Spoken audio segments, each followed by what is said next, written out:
আসসালামু আলাইকুম ওয়া রাহমাতুল্লাহি ওয়া বারাকাতুহু। প্রিয় দর্শক শ্রোতা, যে যেখান থেকে দেখছেন সবাইকে জানাচ্ছি আন্তরিক মোবারকবাদ। আমি দাঁড়িয়ে আছি সিলেটের ঐতিহ্যবাহী এমসি কলেজ মাঠে।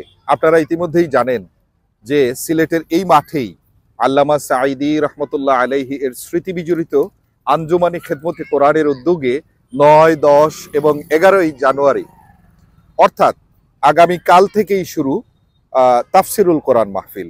শিকি শতাব্দী ধরে চলা তাফসিরুল কোরআন মাহফিল জালিমের অত্যাচারে প্রায় বন্ধ অবস্থায় ছিল ১.৫ যুগ।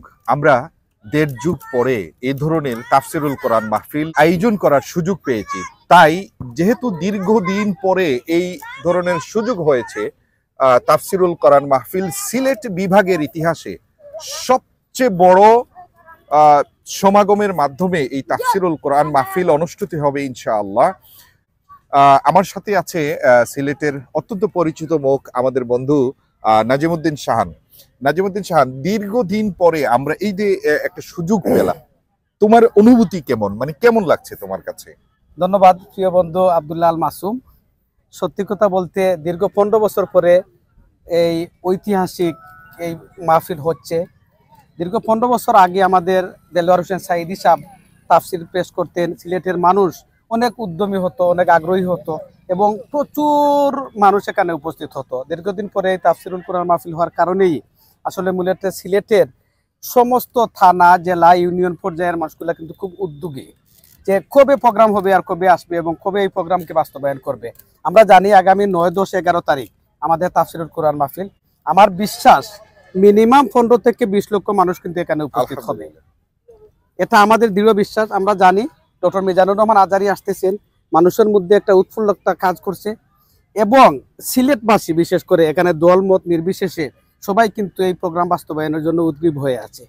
আমি বিশ্বাস করি এই প্রোগ্রামের মাধ্যমে, এই তাফসিরুল কোরআনের মাধ্যমে সিলেটবাসী জানিয়ে দিবে। আমি একটু থামিয়ে দিই, আমরা দেখেছিলাম যে সেই তাফসির মাহফিলের ভিন্নতা দিয়েছিলেন আল্লামা সাঈদী রহমতুল্লাহি আলাইহি, যে শুধুমাত্র তাফসির শুনলাম আর চলে গেলাম, এটা থেকে তিনি ভিন্ন কিছু দেওয়ার চেষ্টা করেছিলেন যে কোরআন আমাদের শুধু কোরআন ধর্মীয় গ্রন্থ না, এটি আমাদের জীবনের জন্ম থেকে মৃত্যু পর্যন্ত যত উপকরণ প্রয়োজন সবকিছুই যে এই কোরআনে আছে।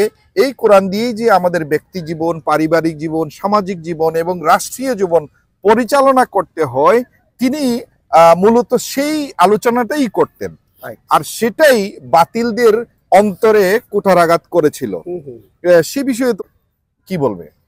সত্যি কথা বলতে যেটা হচ্ছে যে আল্লামা দেলোয়ার হোসেন সাঈদী কোরআনের উপরে যে আলোচনা করতেন, সেটা বাতিল যারা আছে ওদের গায়ে কিন্তু আঘাত করতো, অন্তরে আঘাত করতো, ওদের খুব দৌড়তো সেটা নিয়ে। ইতিমধ্যেই প্যান্ডেলে যেখানে সম্মানিত মুসল্লিরা বসবেন, সেই প্যান্ডেলের কাজ ইতিমধ্যেই প্রায় সমাপ্ত হয়ে গেছে। প্রিয় দর্শক, আমরা বিশ্বাস করি যে ইনশাআল্লাহ এ ধরনের আয়োজনের মাধ্যমে গোটা জাতি উপকৃত হবে। সুন্দর আগামীর বাংলাদেশ বিনির্মাণে এগিয়ে যাব আমরা সবাই, কাঁধে কাঁধ মিলিয়ে এ দেশটাকে নিয়ে যাব শান্তি রেখে ছায়াতলে, যেখানে থাকবে শুধু শান্তি আর শান্তি। আল্লাহ তাআলার এই বাণীর মাধ্যমে আমরা যেন আমাদের ব্যক্তি, পরিবার এবং রাষ্ট্রীয় জীবনে কোরআনকে সংবিধান হিসাবে মেনে নেয়ার একটা মন মানসিকতা তৈরি হয়, সেই প্রত্যাশায় আজকের মতো বিদায় নিচ্ছি। সবাই ভালো থাকুন, সুস্থ থাকুন। দেখা হচ্ছে ইনশাআল্লাহ আগামী ৯, ১০ এবং ১১ই জানুয়ারি এমসি কলেজের মাঠে। আসসালামু আলাইকুম।